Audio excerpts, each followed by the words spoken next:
Today, I will provide updates on the 4 directives I've issued to our team. As a reminder, the directives are, first, we need to continue to focus on recovery because we have to bring a sense of closure to these families. Second, we need to clear the channel and open the vessel traffic to the port because the health of the Maryland economy and the national economy depend on it. Third, we need to take care of all the people who have been affected by this crisis.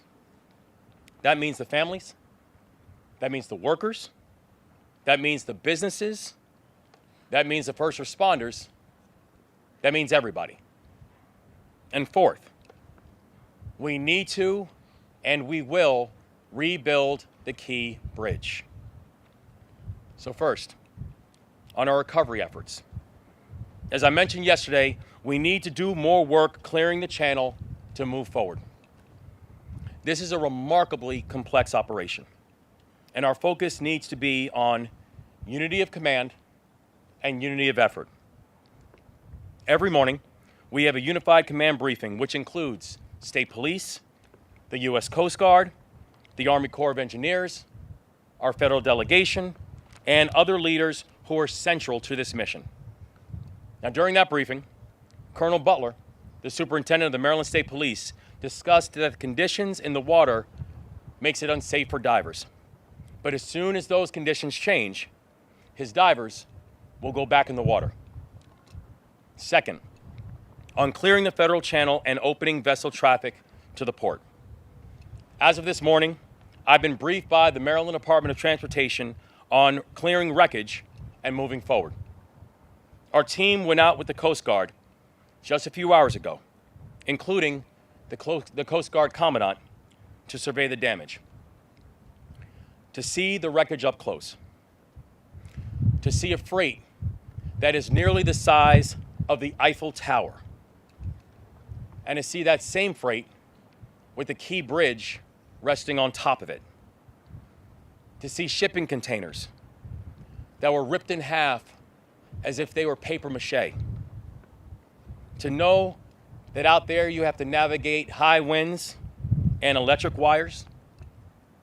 To go out there and to see it up close, you realize just how daunting a task this is. You realize how difficult the work is ahead of us.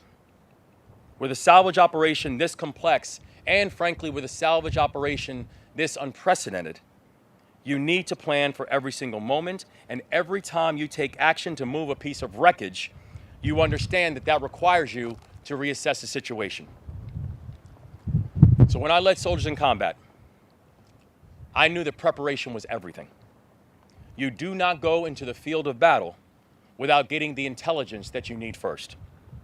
So as the mission continues, you need to stay frosty, you need to reassess, and you need to adapt. That's the mindset the Army Corps is applying with their partners in Unified Command. We have the best inspectors, the best surveyors, and the best engineers in the world working and setting up and executing a plan of action right here in Maryland. And I've been informed by the U.S. Navy that they are supplying us with 4 heavy lift cranes. 2 have already arrived, 1 arrives tonight, and the 4th is arriving on Monday. One of the cranes is called the Chesapeake 1000, and it can lift about 1,000 tons. But the big part, and one of the challenges, is that the Key Bridge, which sits on top of the vessel right now, that weight is somewhere between 3,000 and 4,000 tons. So our team needs to cut that truss into sections in a safe, in a responsible, and in an efficient way before it can lift those pieces out of the water. This crane that we're looking at is massive.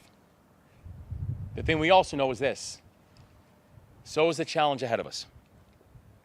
So in the coming weeks, we expect to have the following entities inside of the water: 7 floating cranes, 10 tugs, 9 barges, 8 salvage vessels, and 5 Coast Guard boats. I've said it before, I will say it again, and I will keep on saying it. This is not just about Maryland. This mission is not just about Maryland. And what we're talking about today is not just about Maryland's economy. This is about the nation's economy. The port handles more cars and more farm equipment than any other port in this country. At least 8,000 workers on the docks have jobs that have been directly impacted by this collapse. Our economy depends on the Port of Baltimore, and the Port of Baltimore depends on vessel traffic. Maryland's economy and Maryland's workers rely on us to move quickly. But that's not just Maryland. The nation's economy and the nation's workers are requiring us to move quickly. Third, on taking care of our people. I want to talk a little bit about the work that we're doing with the Maryland legislature. I want to thank Speaker Adrian Jones, Senate President Bill Ferguson, and Minority Leader Steve Hershey. They have been in touch with our team since day one. I also want to thank Delegate Luke Clippinger, Senator Johnny Ray Saling, and other members of the District 6 and District 46 teams. And I want to thank all of the Maryland legislators who have reached out and offered their support. Legislators, frankly, on both sides of the aisle. And I want to thank our federal delegation, too, to include Jamie Raskin, who was here earlier, but unfortunately cannot be here now. But to the members of the Maryland General Assembly, we know this: we are 10 days away from the conclusion of this legislative session, and there is a lot of work to do. The top priority in that work is going to be finalizing our budget. My administration proposed a responsible budget that makes important investments in housing and childcare and environmental protection and transportation. So now it is vital that the House and the Senate find compromise as soon as possible, pass the budget, and provide certainty at this challenging and uncertain time. We also need to ensure that we pass legislation to support the families and the victims of the bridge collapse and everyone else who has been affected by this emergency.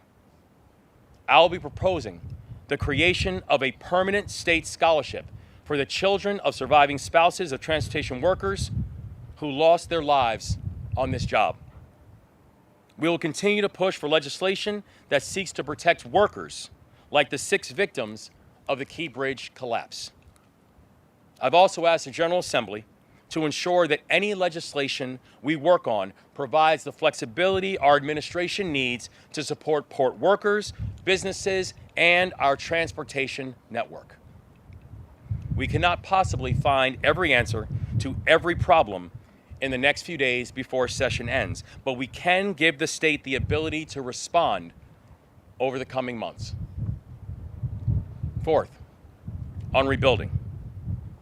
As I said yesterday, we cannot rebuild the bridge until we have cleared the wreckage. I've always believed that you never learn anything about anybody when times are easy. If you really want to understand someone's mettle, watch them when it's hard. Watch them when it's difficult. Watch them when the stakes are high. Well, that time is now, and we are going to rise to meet this moment. Because we are Maryland tough, and because we are Baltimore strong.